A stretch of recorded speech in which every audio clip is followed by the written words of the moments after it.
गुरु भगवान के शुक्राने हैं। श्रीमद् भागवत में 12वें अध्याय में अब तक्षक नाग जो है आ रहा है राजा परीक्षित को डसने के लिए।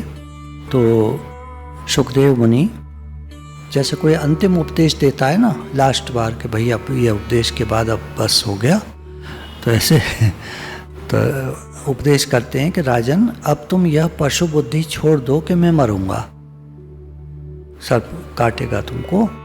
हम लोगों को सबको डर रहता है ना मर न जाए, मर जाएंगे, मैं मर जाऊंगा, मर न जाए। आज भी खूब वाणी चली थी वैराग्य पर सुबह।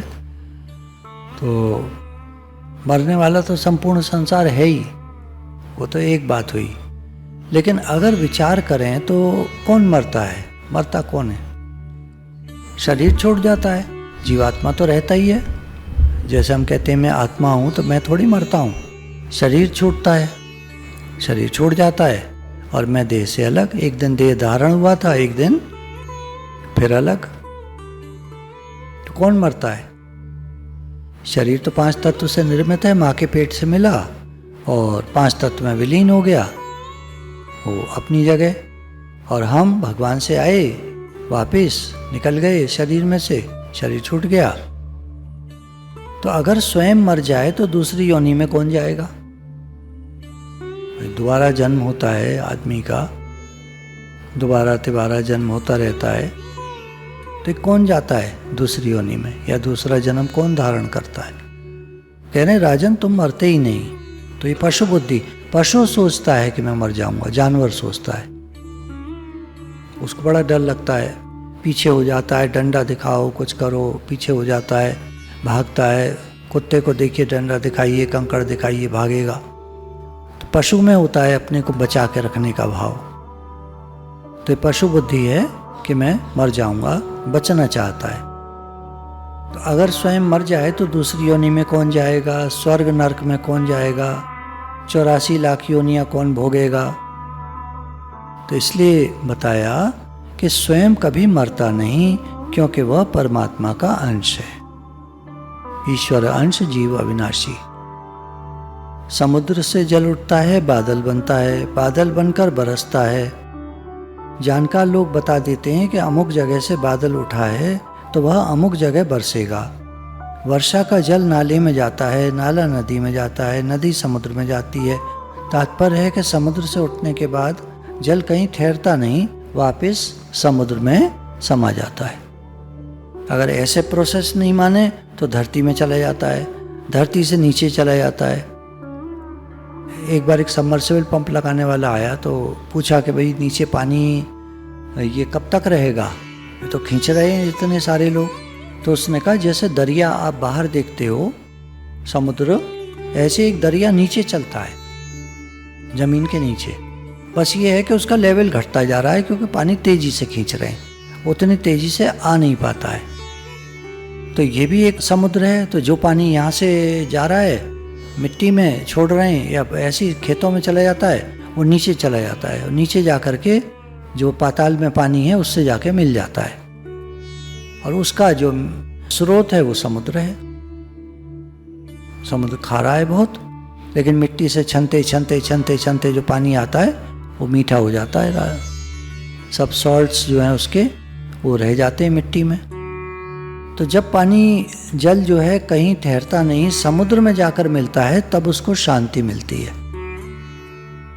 ऐसे हम भगवान से आए, वापस जाकर भगवान से मिलेंगे, तब शांति आएगी। शांति आती नहीं वरना भटकते रहो इस संसार में। तो जब तक परमात्मा को प्राप्त नहीं हो जाता तब तक इसकी मुसाफिरी चलती रहती है। ट्रैवलर है, एक जगह से दूसरी जगह, दूसरी से तीसरी, तीसरी चौथी,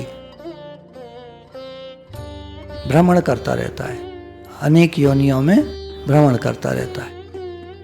मनुष्य योनियों में चलिए, मनुष्य बने, बार बार बने, तो बार बार जन्म मरण चलता रहता, मुसाफिर की तरह। एक घर मिला, दूसरा मिला, तीसरा मिला, चौथा मिला, सब छूटते जाते हैं पुराने वाले, नए मिलते जाते हैं, वो भी छूटते जाते हैं। मुसाफिर है, आदमी मुसाफिर है, आता है जाता है। परमात्मा से मिलने पर ही इसको शांति मिलती है। शरीर पृथ्वी से, मुख्य तत्व इसमें पृथ्वी है, जल है। तो जब गाड़ दिया गया तो पृथ्वी जल मिल करके, और या जला दिया गया तो पृथ्वी तत्व राख बन गया और जल तत्व उड़ गया। तो पृथ्वी से पैदा होता है, पृथ्वी में रहता है, पृथ्वी में ही लीन हो जाता है, मरकर मिट्टी में मिल जाता है। यह पृथ्वी को छोड़कर कहीं जा नहीं सकता। इसी तरह इस जीव को जब तक परमात्मा की प्राप्ति नहीं होती, इसकी यात्रा चलती रहती है, दुख पाता रहता है, शांति नहीं मिलती है। इसलिए मनुष्य को असली जिज्ञासा और लालसा को जागृत करना चाहिए। मुझे भगवान कैसे मिले हैं, भगवत प्राप्ति कैसे हो, हे नाथ मैं आपसे मिलकर एक हो जाऊं। मनुष्य शरीर में आकर भोग और संग्रह में लग गए तो लाभ कुछ नहीं हुआ, वहीं के वहीं रहे। भोग और संग्रह में हम लग जाते हैं आकर संसार में, विचार नहीं करते। कितना ही भोग भोगो, तृप्ति आती ही नहीं है। जब तक भगवान में मन नहीं लगता, तृप्ति आती ही नहीं है। और संग्रह जो करते हैं वो शरीर छूटने के बाद यहीं रह जाता है। तो मनुष्य शरीर में आकर भोग और संग्रह में लग गए तो लाभ कुछ नहीं हुआ, वहीं के वहीं रहे। कोल्हू का बैल उम्र भर चलता है पर वहीं का वहीं रहता है, उसी दायरे में चलता रहता है। वो हमारा दायरा कितना होता है, घर, घर से दफ्तर या बिजनेस, वापस घर, फिर बिजनेस, दफ्तर, फिर वापस घर। वैसे कोल्हू के बैल की तरह आदमी दिन रात चलता रहता है। और लास्ट में एक दिन आता है जब लास्ट का दिन होता है, बस। ऐसे ही बार बार जन्म लेते रहे, मरते रहे तो वहीं के वहीं रहे, कुछ फायदा नहीं हुआ। फायदा तब होगा जब विचार करें, हम कहाँ से आए, हम कौन हैं। हम भगवान से आए, हम भगवान के अंश हैं। तो जिनके अंश हैं उनको प्राप्त करने पर हमारा भटकना मिट जाएगा, खत्म हो जाएगा। तो हमारा लक्ष्य है भगवान से मिलकर एक हो जाना, भगवत प्राप्ति। वैसे तो नित्य प्राप्त हैं, ज्ञान की भाषा में तो हम पहले से ही आत्मा हैं, पर शरीर छूटे परमात्मा से मिलकर एक हो जाए तो काम पूरा हुआ, और नहीं तो बातें ही बातें रह गईं। शरीर छूटे परमात्मा से मिलकर एक हो जाए तो लक्ष्य पूरा हो गया, काम पूरा हो गया। मनुष्य शरीर मिल गया तो परमात्मा प्राप्ति का, अपना कल्याण करने का अधिकार मिल गया। मनुष्य शरीर को ही अधिकार है बस अपना कल्याण करने का। कल्याण की प्राप्ति में केवल जिज्ञासा या लालसा मुख्य है। अपनी जिज्ञासा अथवा लालसा होगी तो कल्याण की सब सामग्री मिल जाएगी। सत्संग भी मिल जाएगा, गुरु भी मिल जाएंगे, अच्छे संत महात्मा भी मिल जाएंगे, अच्छे ग्रंथ भी मिल जाएंगे। तो जैसे ही हमारी जिज्ञासा लालसा होगी, जैसे ही अंदर में संकल्प उठेगा, हे नाथ मुझे अम्मा जी का संकल्प उठा ऐसा जबरदस्त, मुझे सत्संग मिले, बस उनका संकल्प उठा। और कितने लोगों को आज लाभ मिल रहा है सत्संग का, हमें मालूम नहीं है बैठे, पर शहरों में जाइए तब पता चलता है। हर मोहल्ले में, गली गली, नुक्कड़ पे 20 लोग, पार्कों में 25 लोग, 15 लोग, 10 लोग बैठे हैं, सत्संग हो रहा है। जगह जगह जगह जगह जगह, हर शहर में 2-2, 4-4, 6-6 जगह हो रहा है, हर शहर में। तो 60 शहर तो हम कहते हैं, और जो 6-6 जगह हो रहा है वो 360 जगह हो गई।